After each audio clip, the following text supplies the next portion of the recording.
Hi, I'm Aaron. Been learning Blender in my downtime since October of 2024, and if my math serves me right, that's 1 year?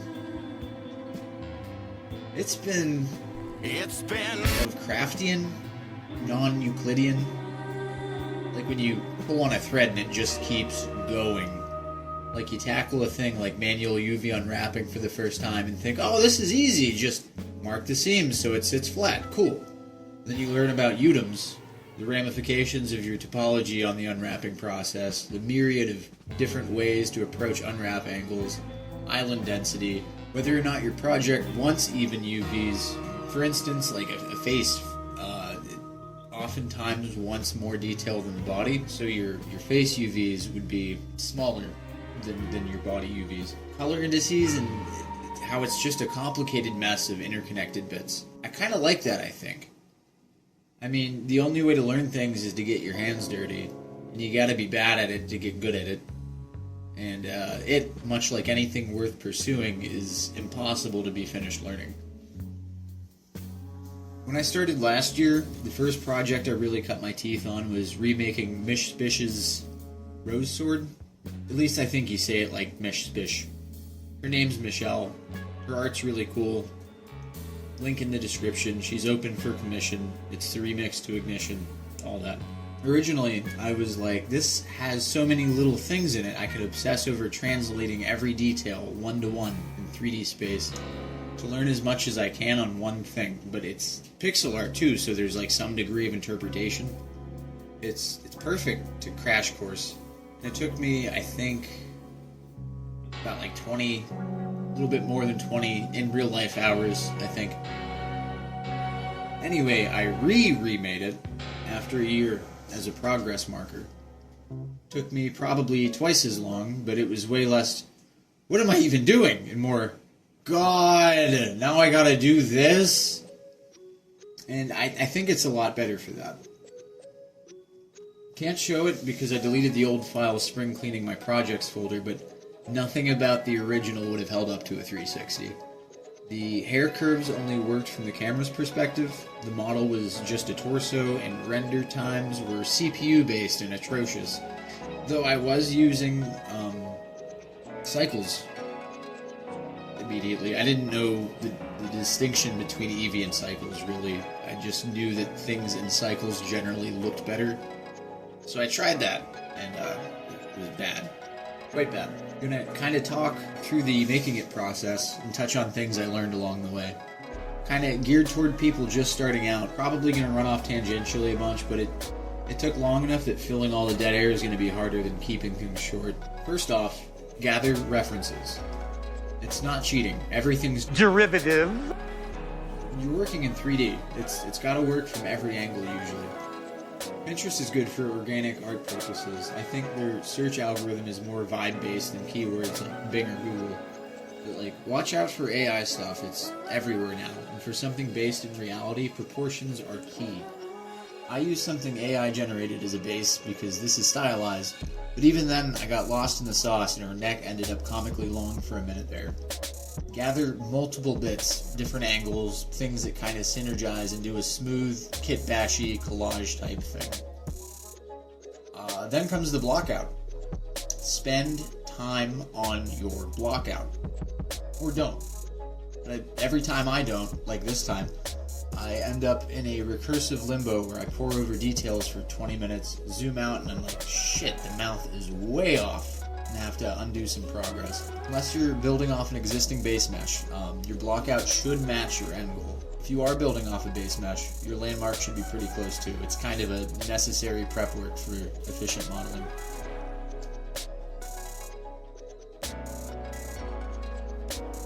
Use base meshes.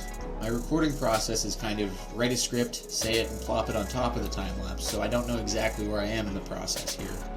But for her body, I used an existing base mesh I made for this project, and just tweaked the proportions a little. It's not cheating, it saves you some headache.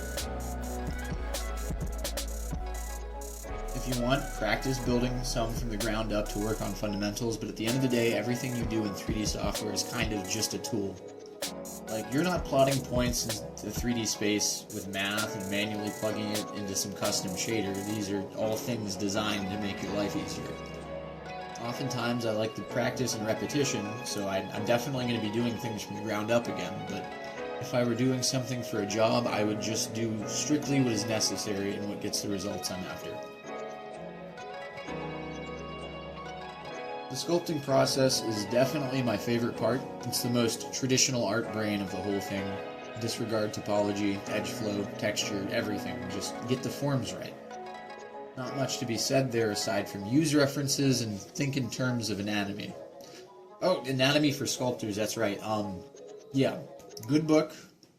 Definitely illustrates shapes and ideas in reductive terms that can help you ask the right questions to your reference images. I would definitely pull out every once in a while. Even if your blockout's perfect, staying in one spot for too long can make some of the anatomy drift. Step back once in a while, ask yourself, did I exaggerate that too much? And things of that nature. Depending on your workflow, you can take this stage all the way to surface details, though I wouldn't recommend it in Blender at least, for reasons I'll get into later. With that in mind, make your forms kinda rough, kind of secondary details, lean, angular, slightly exaggerated. Follow your muscle contours, because when it comes to retopology, those forms will guide your edge flow. And retopology smooths over some of the details you're gonna need to reestablish afterward. Then you get to retopology. I use Topogun, used to use Retopoflow in Blender, but it broke in the 4.4 update, and I got it in a Humble Bundle sale so I couldn't update. Figured I'd get something standalone so I can keep Blender up to date without worrying about that in the future. Now you can do it manually in Blender if you want to make a thing that's harder, but I wouldn't recommend it. In using Topogun, I wish I switched Blender's viewport navigation to industry standard when I started. Flip-flopping between something with Alt-Mouse navigation and Blender's Control, Shift, and Alt is a little fiddly. Start low poly, as low as you can comfortably go. You can always add edge loops to reinforce form, but it can turn into a nightmare quite quickly if you start too high. Generally, you want your quads to be roughly similar sizes, your edge loops to support whatever motion your model needs to be capable of, and potentially you might want reinforcing geometry around your joints. Philosophically, if a vertex is going to move a long distance in comparison to the neighboring edge loops, you want other verts nearby to minimize the visual stretching. Think eyelids.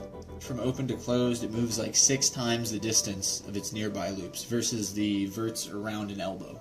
Even though the elbow verts move further globally, it needs fewer points in between to maintain the face size average with its surrounding loops. Place your poles around relatively static places on your model. Bony landmarks are often good guidelines, though you wouldn't want to put them on joints because, again, those extremes. More important than anything with Retopo, though, is to just kind of do it. It's not fun, and you're going to be doing a lot of it if you plan on doing anything real-time. I'd say even if it's not real-time, you'd be doing a lot of it. Clean topology just makes the rest of the process significantly easier. Your viewport previews when animating won't lag as much, unwrapping is easier, weight painting is less prone to artifacts, and the multi-res modifier in Blender will give you significantly more performant high-frequency sculpting. Doing it right is a pain, and you're not going to get it right your first shot, so you might as well do what feels right, follow through with the project, and troubleshoot where it went wrong later. And address those issues the next time you do it, because there will be issues. Fail faster because this part sucks, and a lot of the mistakes in retopology are only retrospectively clear. From a glance, you can't tell your seams run around the leg and not up it. And if you find out while retopologizing, especially early on, it can get discouraging, and instead of powering through it and smart unwrapping in Blender, you'll undo your entire leg and maybe just give up. Now we're back in Blender with a lower, more even poly count. Multi-res subdivisions save a load of GPU power. You can take your retopologized model and shrink wrap it to the original after multi-res modifying it and get back all of the detail you lost. But I find it easier to just sculpt new detail directly. Well, maybe not easier, but it's more of the process that I like doing. If your model is meant to be animated, you don't want the cavities shifting at all. Eyes are the devil. Now, I'm not entirely sure how the multi-res works. I think it's saving its displacement data as something other than vertices, and it's based on the space inside existing quads. So I've had situations where I would multi-res something already high poly, and my computer dragged trying to sculpt more detail because the space in the existing quad was already relatively small. So the brush would hit several quads at once, taking up more power than even sculpting directly. But I'm not 100% sure what kind of sorcery is actually at play here. I just noticed an extreme performance boost in approaching it this way. I tend to sculpt all of my high frequency details, then UV unwrap and bake it to a map, iterative save, then apply the one-time subdivision from the multi-res, because my retopologized models are usually kinda jaggy in the silhouette. I think I skipped over the UV unwrapping part. That's tied into your retopology. Basically, you're just translating your 3D mesh into a 2D texture map space by snipping it apart so it'll lay flat. Think clothing patterns. If your topology follows where your seams should go, it's as simple as alt-clicking the loops and marking them as seams. I scaled up the head island a little bit so that the face texture took up more of the space, but texture management is a whole can of worms I'm not super well versed in yet. Then comes texturing. You can bake normals from a multi-res sculpt without having a target high poly object, and it's usually going to work for you right out of the box. Just have to make sure your viewport preview is at 1 or 0 subdivisions and your render is at its highest subdivision, and that your object is set to smooth shading, and that your empty texture is 32-bit color depth. I think that's how you say that. It's a box when making your empty texture that says 32-bit. It's a little bit of a process, but it's still easier than low poly over high poly shell baking. And after that, I just textured. Mostly in a way you shouldn't really want to do that.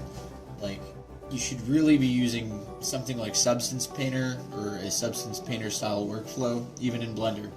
What I've been up to is super destructive, and you can waste a ton of time doing things this way. I used the principled BSDF, super destructively made a diffuse map, set the subsurf to skin, and found something middle of the road that kind of looked right as a flat texture, in the realm of like subsurface thickness.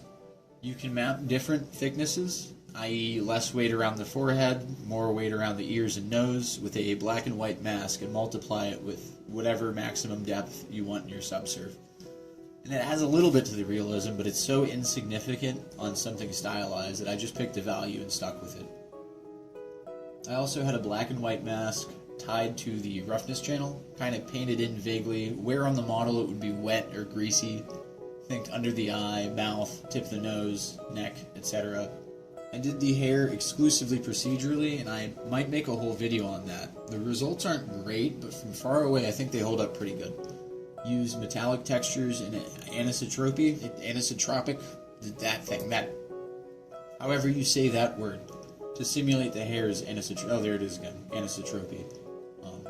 Used a subsurface to simulate the hair's translucency, used a wave texture plugged into a bump map and an alpha map that follows the curve directions to simulate brushed clumps of hair.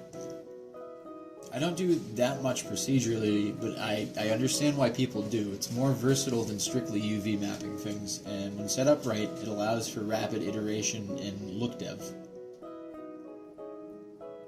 This is where I deviated from my typical workflow a bit.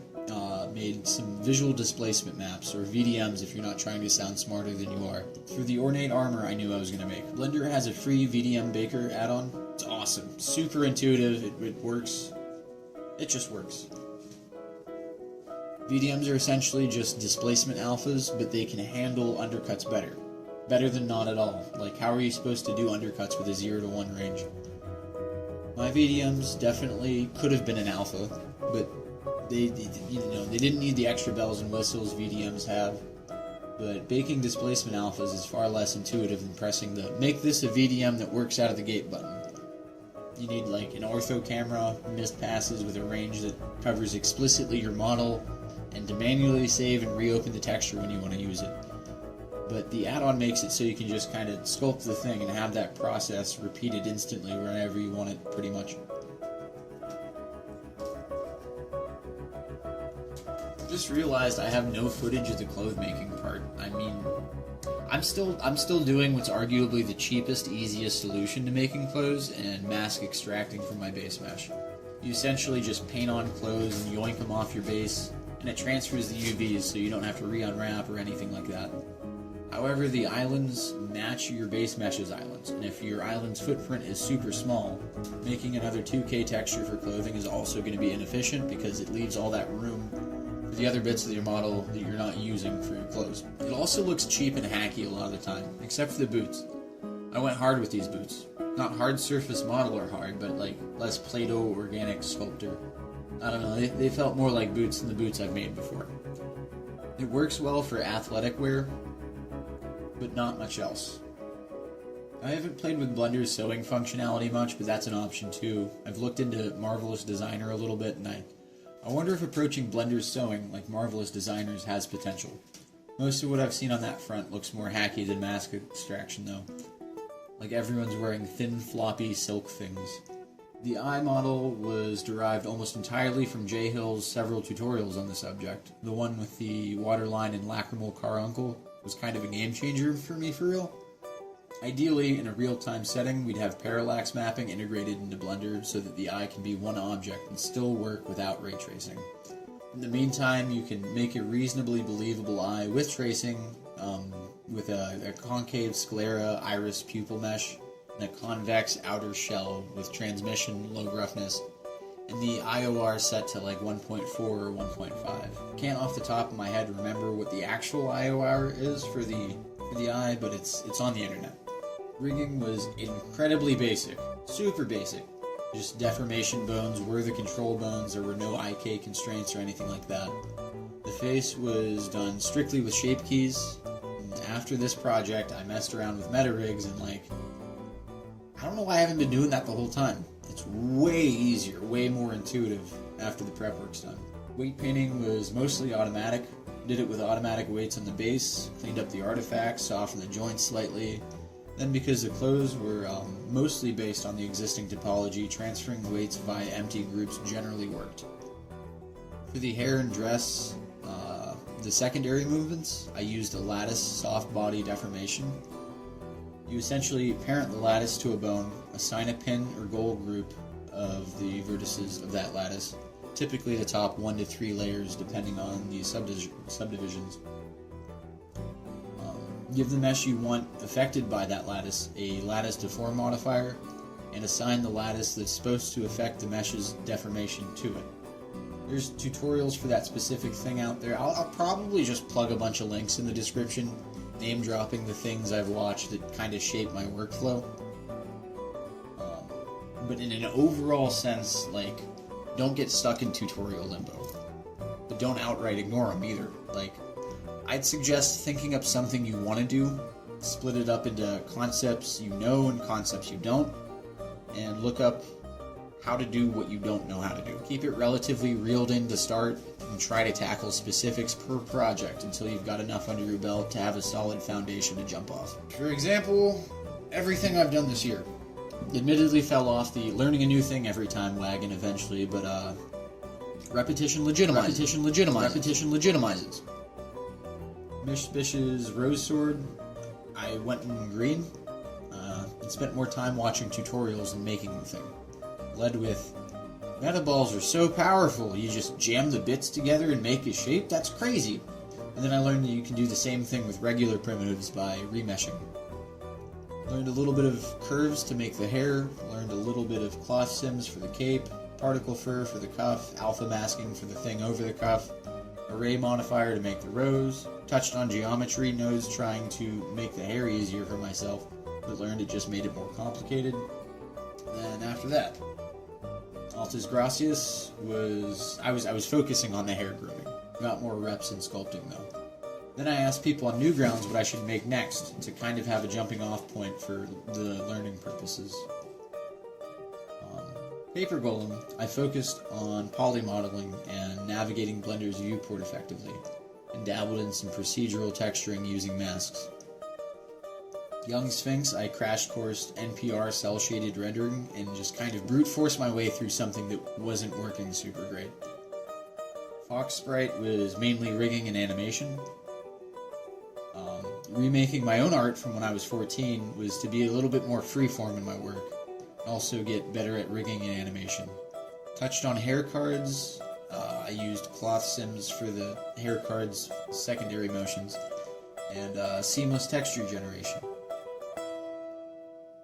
Doc was mainly fiddling with the glass BSDF texture and procedural texture mixing.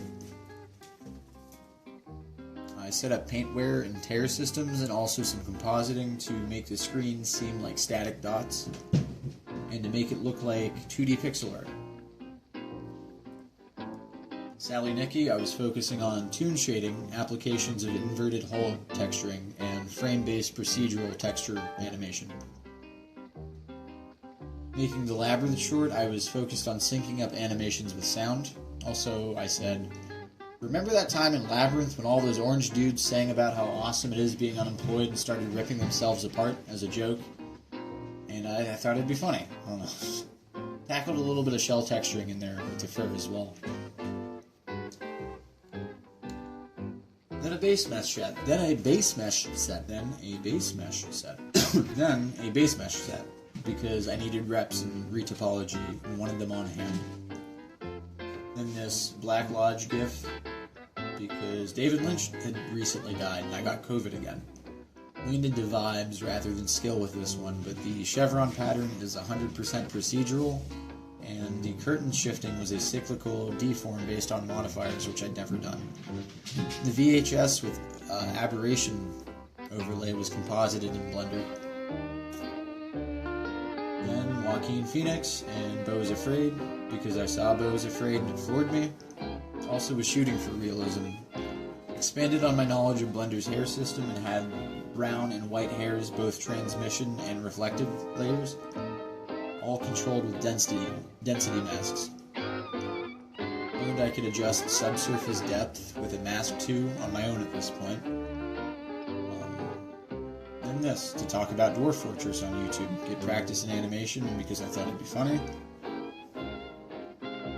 Then this, to work on a scene with intention for the first time. There is also potential prize money on RenderHub. Learned about volumetrics there and like a bunch of ray tracing, a whole bunch of ray tracing. This to try out more realistic likenesses. I like how the hair turned out. This because I used to do horror things and I wanted to see how it would translate sculpturally now that it's becoming second nature. Also learn about Sketchfab's upload quirks. Low poly and animation reps, also fan art. Momodoro was peak. Likenesses, hair cards, a visual gag, and a YouTube talking point. More low poly and animation reps, also an attempt at something with a narrative. More realism sculpting reps, better internal meshes that I can reuse, particularly the teeth. And finally this thing, to bring everything together kind of, except particle hair. Not sure how to animate particle hair convincingly yet without my computer spontaneously combusting.